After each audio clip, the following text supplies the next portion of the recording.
We're coming off of God of War 2018. How do you top that? How do you deliver something that players will love maybe just as much as God of War 2018? The pressure was tremendous.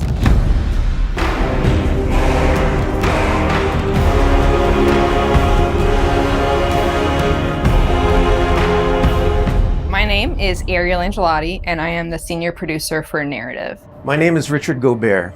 I'm the story lead for God of War Ragnarok. I'm Jody Kupsko, and I'm the supervising dialogue designer.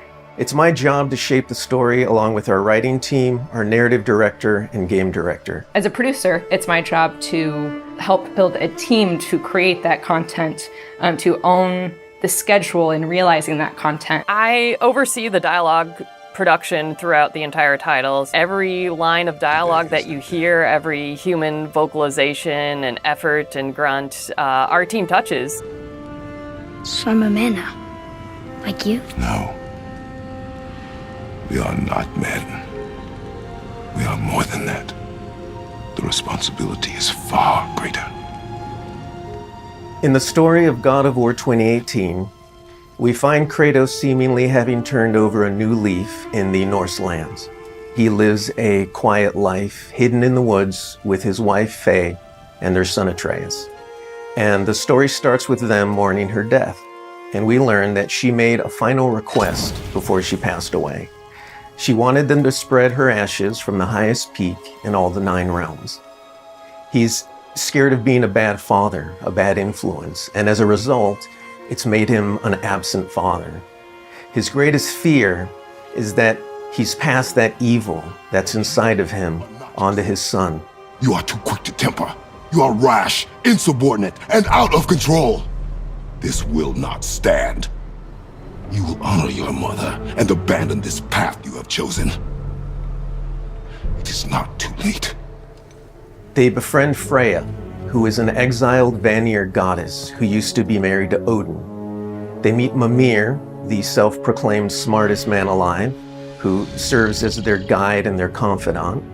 And they meet the Holdra brothers, Brock and Sindri, who are world-class weaponsmiths who end up their main source of upgrades and equipment. Now, among the enemies they make are the Aesir gods, whose leader is none other than Odin, someone we never meet in God of War 2018, but who casts a very long and dark shadow over the 9 realms. There are consequences to killing a god! Why? How do you know? How do you know?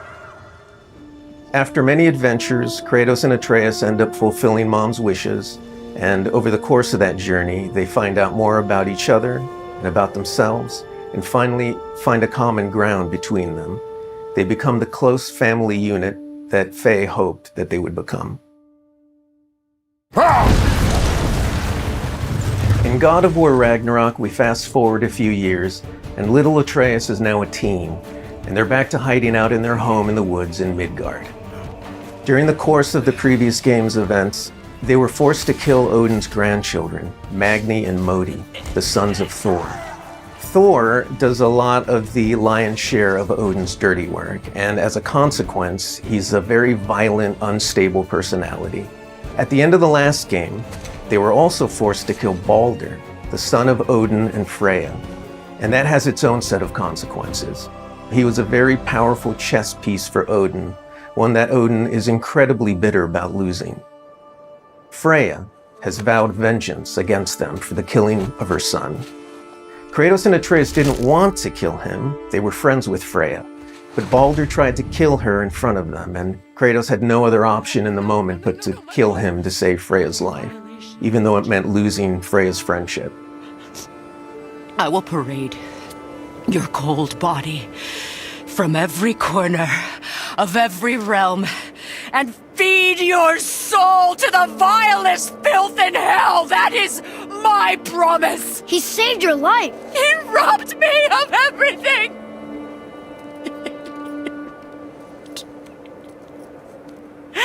Everything. His death is also foretold to bring about Fimbulwinter, which is a brutal 3-year winter that is then followed by Ragnarok. It's an apocalyptic war between all the Norse gods, the giants, the dwarves, and the elves, and an army of the dead. They're all destined to fight in a battle that basically ends the world. Kratos is understandably worried about his son and what it means for him. You get to go on this journey with how Atreus grows into a young adult and how Kratos grows into his next era in his life, and really see kind of the parent that he's striving to be, but the person he's striving to be. I find that tale so incredibly relatable. We had started shooting plenty of content before the pandemic hit. In fact, the week before we all went work from home, we were doing a shoot. I remember being on and off that set, running back to the office and having to talk to studio leadership about what was going down and how this was going to impact us moving forward. And those were trying times. For us, it was a very unique challenge because we had to bring in actors and we had to record them. And so we had to look at different ways of adapting our typical motion capture process and dialogue recording process so we can continue production and continue at the quality that we wanted for our players and our fans. We had some actors stand in for other characters, actors who were already, who were like core to one of the scenes, might just be able to play a background character in another scene to be able to avoid a situation where too many people were on set on any given day. We avoided compromising the story that we were trying to tell as a result of the pandemic and these limitations that we had to deal with. There were no cinematics that we changed. We still have the same characters in them in the final game. We just had to get a bit creative with how we shot the content. Our actor for Atreus, Sonny, is a teenage boy, and his voice changed dramatically throughout the several years on this title. I don't want to fight anyone. I just want answers. We had to go in and even out that performance so it sounds like it took place over a short period of time. That was a unique challenge on this one. The prophecies say Fimbulwinter leads to Ragnarok. War is coming. Whether the Norse saga was going to be a trilogy or just 2 games was something we debated a lot. There were obviously pros and cons for either approach. So we waited for Cory Barlog to weigh in, and he did, and he